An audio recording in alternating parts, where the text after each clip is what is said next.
Tidak semua orang berdagang karena ingin kaya. Sebagian orang berdagang karena hidup tidak memberi banyak pilihan. Di sudut-sudut kota, di pasar, di pinggir jalan, di gang sempit yang jarang dilirik orang, kita sering menemukan dua pemandangan yang terasa akrab. Sebuah toko kecil yang nyaris tak pernah tutup, dan sebuah warung sederhana yang seolah selalu buka dari pagi hingga malam.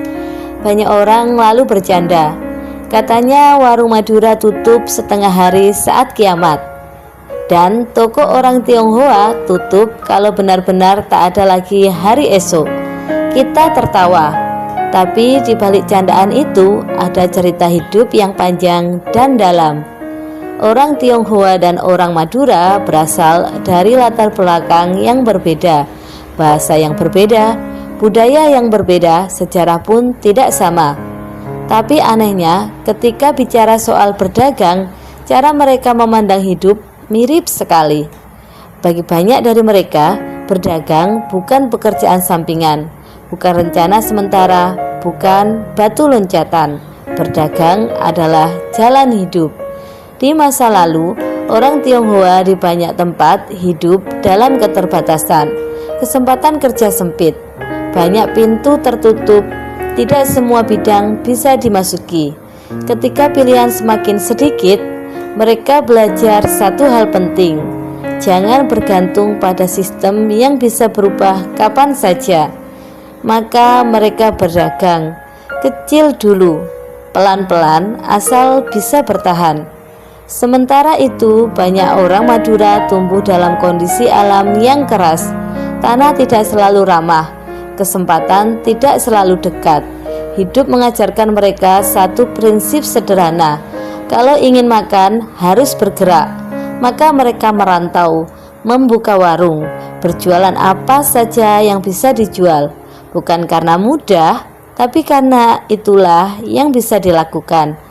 Dua latar belakang yang berbeda, satu kesimpulan yang sama: hidup tidak bisa ditunggu. Ada satu persamaan paling kuat antara keduanya: mereka tidak gengsi memulai dari kecil.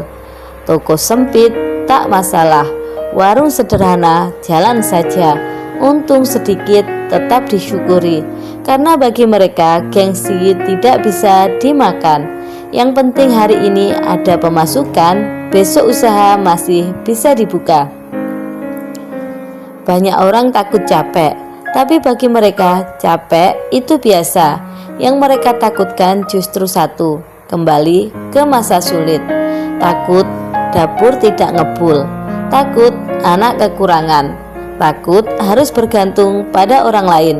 Ketakutan itu tidak diucapkan, tapi hidup dalam kebiasaan sehari-hari. Itulah sebabnya usaha mereka jarang tutup, bukan karena tidak butuh istirahat, tapi karena satu hari tutup bisa berarti satu hari tanpa pemasukan.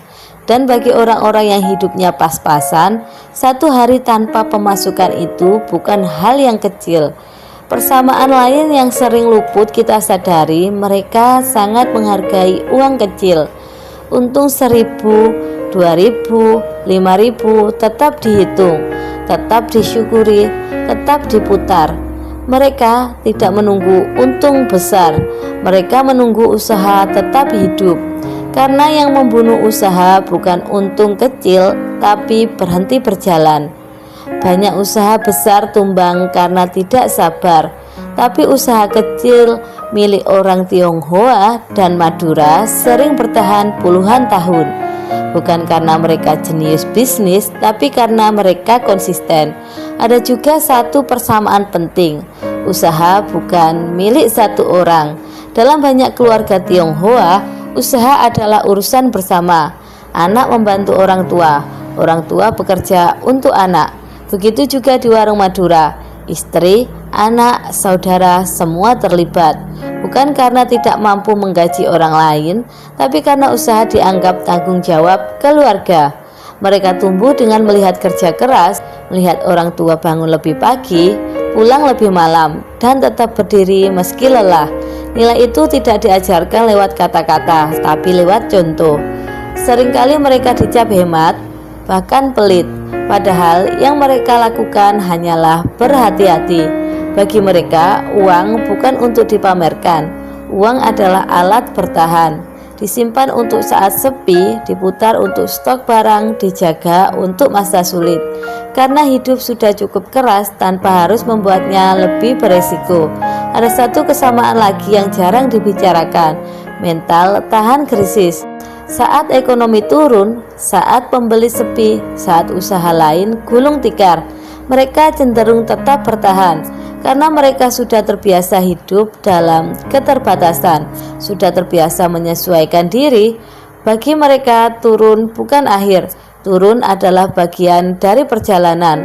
Yang menarik, bagi orang Tionghoa maupun Madura jarang banyak mengeluh, bukan karena hidup mereka ringan, tapi karena mereka tahu mengeluh tidak membuka warung.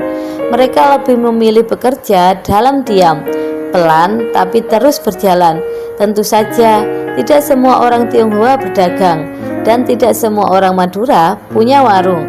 Ini bukan soal suku, ini soal nilai hidup yang terbentuk dari pengalaman panjang. Nilai tentang bertahan, tentang tidak berharap terlalu tinggi pada keadaan, tentang mengandalkan diri sendiri. Mungkin itulah pelajaran terbesarnya. Di dunia yang sering menunggu keajaiban, mereka memilih kerja nyata. Di saat banyak orang mencari jalan pintas, mereka memilih jalan yang panjang. Kita tidak harus meniru segalanya, tapi kita bisa belajar satu hal penting.